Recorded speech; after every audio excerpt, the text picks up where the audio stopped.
Donald Trump enters a military bookstore. What he discovers about a forgotten war hero will shock you. The brass bell above the door jingled softly as Donald Trump stepped inside. The warmth of the bookstore wrapped around him, the scent of aged paper and worn leather filling the air. Wooden shelves, bowed from years of weight, lined the narrow space, their contents a testament to forgotten history. Dust floated lazily in the slanted rays of afternoon sunlight. The shop was empty, save for the man behind the counter, an older gentleman, his back slightly hunched, a pair of reading glasses perched at the end of his nose. He looked up, his hands freezing over an open ledger. His sharp, withered eyes widened as recognition settled in. "Mr. President," he asked, voice rough from years of barking orders, or perhaps from the weight of time itself. Trump lifted a hand in a casual gesture, stepping further in. Just looking, no security detail, no cameras, just him. In the kind of place where stories were buried under dust, waiting for someone to care enough to uncover them. The old veteran behind the counter nodded slowly, watching as Trump's fingers brushed over spines of military histories, battle memoirs, and old campaign journals. It was the kind of bookstore that time forgot, much like the men and women whose names filled its pages. Trump walked with quiet purpose, scanning titles, pausing every so often to tilt a book forward, as if drawn to certain words. Then his hand stopped. The book was unremarkable, its spine cracked, its cover faded and yellowed with time. The title, nearly lost to wear, barely stood out in embossed letters. The Hero America Forgot, the untold story of Captain Daniel Harrington. A silence settled in the room. Trump pulled the book from the shelf, its weight heavier than it should have been. He turned it over, ran a thumb along the worn edges. Behind the counter, the shopkeeper had gone rigid, his expression unreadable. "That book," the old man murmured, his voice softer now. "Not many people have read it." Trump looked up, narrowing his gaze. "Why?" The veteran hesitated, then stepped out from behind the counter. His boots scuffed against the wooden floor as he approached. He stopped just short of Trump, looking at the book as if it were something dangerous. "Because someone wanted it forgotten," he said, the words carrying an unmistakable weight. Trump turned the book over in his hands, studying it. The Hero America Forgot. The title alone gnawed at him. Forgotten heroes. Those were the ones who deserved remembering the most. His grip tightened. "Not anymore," he said, and with that, he cracked open the cover. The pages crackled as Trump flipped to the first chapter. The opening words struck with the force of a hammer. Captain Daniel Harrington led his men into hell, knowing he would never return. A grainy black and white photograph was pasted onto the yellowed page, a group of young soldiers, dirt-streaked, weary, but determined. One man stood in the center, his sharp eyes fixed beyond the camera, his jaw set like iron. Harrington. Trump turned the page. The book dove straight into the mission, Operation Nightfall. A suicide run behind enemy lines in Nazi-occupied France. Harrington and his squad of 15 were tasked with extracting 24 American POWs from a heavily guarded fortress. The operation was brutal. The German outpost sat atop a ridge, guarded by minefields and machine gun nests. Harrington's squad moved under cover of darkness, slipping past patrols, silencing guards with swift blades. When they reached the holding cells, they found the prisoners barely clinging to life. Starved, beaten, forgotten by their own country. Harrington had a choice. Leave quietly with the rescued men or wipe out the stronghold to prevent German reinforcements from chasing them. He chose the latter. Trump turned the page. His breath slowed. The book detailed the last transmission sent from Harrington's radio. "Get them home. I'll hold the door." The squad retreated with the freed prisoners, making it to the rendezvous point under heavy fire. When the rescue plane lifted off, Harrington stayed behind with a handful of men, covering the escape. He was never seen again. The next page should have honored him. A commendation. A medal. Instead, The tone shifted, like a script had been rewritten. The book claimed that no official records of Operation Nightfall existed, that Harrington's name was erased. Trump's grip tightened on the book. He turned the pages faster, scanning for answers. His voice was a low growl. "Why have I never heard of this man?" The shopkeeper, standing beside him, exhaled through his nose. His gaze stayed locked on the book, his fingers twitching, as if itching to turn the pages himself. Because someone wanted him forgotten. Trump shut the book with a sharp snap. His mind was already moving at full speed, years of instinct kicking in. A man like Harrington didn't just disappear from history. Someone had buried him. His eyes flicked back to the old veteran. Who wrote this? The shopkeeper hesitated. Then, in a voice barely above a whisper, he said, "A soldier who owed Harrington his life." Trump stared at him. The silence stretched, thick and suffocating. "Then let's find out who tried to erase him," he said, his voice like steel. Trump didn't waste a second. Pulling his phone from his pocket, he dialed directly into the West Wing. The line clicked almost instantly. "I need a full military records search. Captain Daniel Harrington. World War II. Operation Nightfall." A pause. The voice on the other end was hesitant. "Sir, I don't see anything under that name." "Look again," Trump interrupted, his tone brooking no argument. The pause stretched longer this time. Keys clattered on the other end. Then the response came, quiet but firm. "There's nothing, Mr. President. No service record. No mission logs. It's like he never existed." Trump exhaled slowly, his grip on the phone tightening.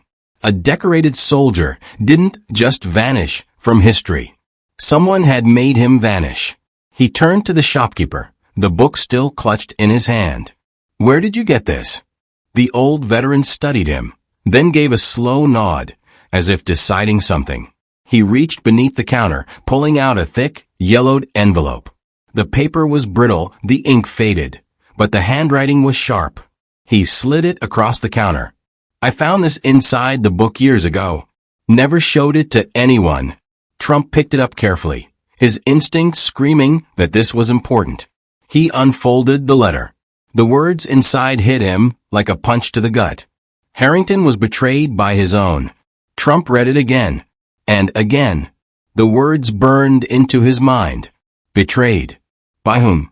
A commanding officer? Intelligence brass? Someone high enough to bury his name, his mission, his legacy? He looked back at the shopkeeper, his voice lower now. "Who wrote this?" The veteran's lips pressed into a thin line. "A man who was supposed to die that night." The room felt smaller, the air heavier.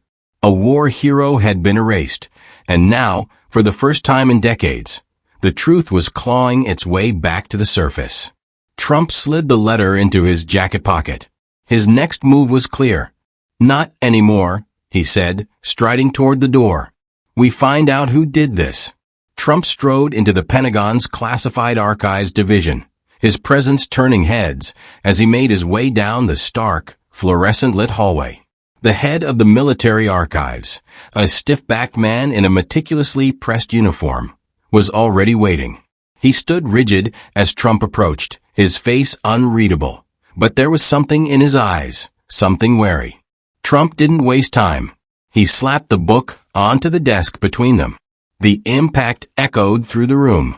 "If this man was a hero," Trump said, voice low and sharp, "why is his name missing?" The archivist didn't blink. "Mr. President, our records are thorough. If there is no file on Captain Harrington, then—" "There was a file," Trump cut in. "Someone erased it." The tension in the room thickened. The archivist hesitated, then turned to a younger officer manning the database terminal. "Run a deep scan on declassified World War II documents. Cross-reference missing personnel with erased mission logs." The officer's fingers flew over the keyboard. The system hummed, rows of classified files scrolling across the screen. A red tag appeared, restricted clearance required. The archivist frowned. "That shouldn't be there." Trump leaned in. "Open it." The officer hesitated, glanced at his superior. The archivist gave a short nod. A few keystrokes later, the screen flickered, and a grainy, declassified report appeared. Across the top, in bold black letters, the words "Top Secret." Operation Nightfall stared back at them. Trump's eyes moved over the document, his pulse steady but cold. The details were damning. Harrington had completed the mission, freed the POWs, held off the enemy, radioed for extraction. But then orders changed. Trump's breath slowed. The extraction was deliberately delayed. Harrington and his remaining men were left behind, ordered to fend for themselves. A sick feeling coiled in his stomach. It wasn't just negligence. This was by design. Further down, the report named the man who had given the order. General Marcus Ellsworth.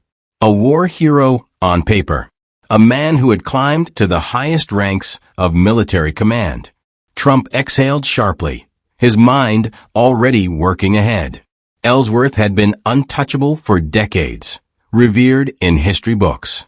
But this document, buried for years, told the real story. His eyes landed on the final paragraph, a chilling warning typed in neat, bureaucratic detachment. If this truth is revealed, reputations will fall. Trump's jaw clenched. Good. He turned, already reaching for his phone. Then let them fall. The podium was set, cameras positioned, the weight of history pressing down on the room. Trump adjusted his tie, his expression unreadable as he stepped forward. The room fell silent. Captain Daniel Harrington was a hero. He began, voice steady, but edged with fire. He led a mission that saved American lives. He should have been honored. Instead, his name was erased, his sacrifice buried. That ends today.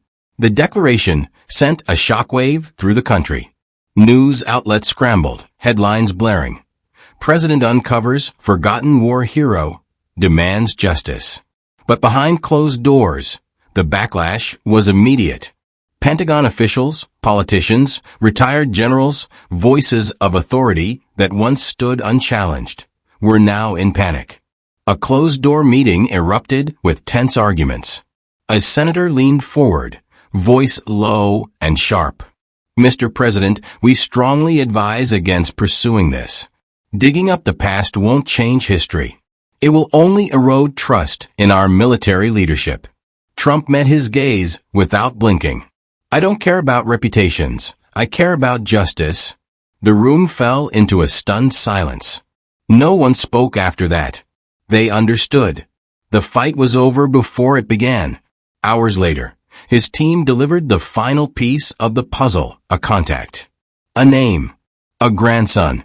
Trump arrived at a modest home in Pennsylvania, greeted by a man in his early 30s, confusion in his eyes. Mr. President, Trump extended a hand. You're the last living relative of Captain Daniel Harrington. The man blinked, processing. I barely know anything about him. Trump held up the declassified file. Then it's time you did. The crowd stretched across Arlington Cemetery, thousands standing shoulder to shoulder in solemn silence. Rows of veterans, their uniforms adorned with medals from wars fought long ago, stood at attention. Families clutched flags. Children held the hands of their grandparents, and cameras rolled as the world bore witness to history being corrected. At the center of it all, on a stage draped in red, white, and blue, stood President Donald Trump, the Medal of Honor gleaming on a velvet cushion beside him. The air was thick with something more than reverence, justice, long overdue. Trump stepped forward, his voice steady, carrying across the sea of people. Captain Daniel Harrington gave everything for this country. He began, pausing to let the words settle.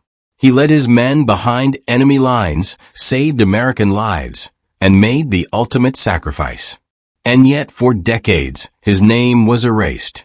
His heroism buried. A murmur rippled through the crowd, anger, sorrow, disbelief. Trump continued, his gaze unwavering. Today that ends. Today, we give him the honor he was always owed. Captain Harrington is no longer a forgotten name. He is an American hero, Applause thundered, but it wasn't the raucous kind. It was raw, filled with emotion. On the front row, Harrington's grandson sat stiffly, his hands balled into fists. Trump turned to him, lifting the Medal of Honor. The younger man's face was unreadable as he stepped forward. On behalf of a grateful nation, Trump said, voice softer now, we present this to the family of Captain Daniel Harrington. The grandson took the medal, his hands shaking as he looked down at it. His lips parted, but no words came at first. Then, barely above a whisper, he said, he finally came home. A hush fell over the crowd, heavier than before. A few sniffles broke the silence, heads bowed in quiet mourning for a man they had never met, but whose sacrifice now burned into their hearts. Among them, an old man in the crowd straightened his spine, standing tall, his watery eyes locked on the stage. He raised a trembling hand in salute. The bookstore owner. Trump saw him. Recognition flickered in his gaze. One of the men Harrington had saved. The national anthem began, its powerful notes swelling over the cemetery. Trump stood still, holding the folded flag in his hands. His fingers pressed into the fabric, his expression unreadable. Then, just barely audible over the music, he murmured, "Never again." Please click on one of the videos on your screen to watch another story celebrating the human spirit. If you enjoy meaningful stories, please subscribe to the channel so that you don't miss out on our latest uploads.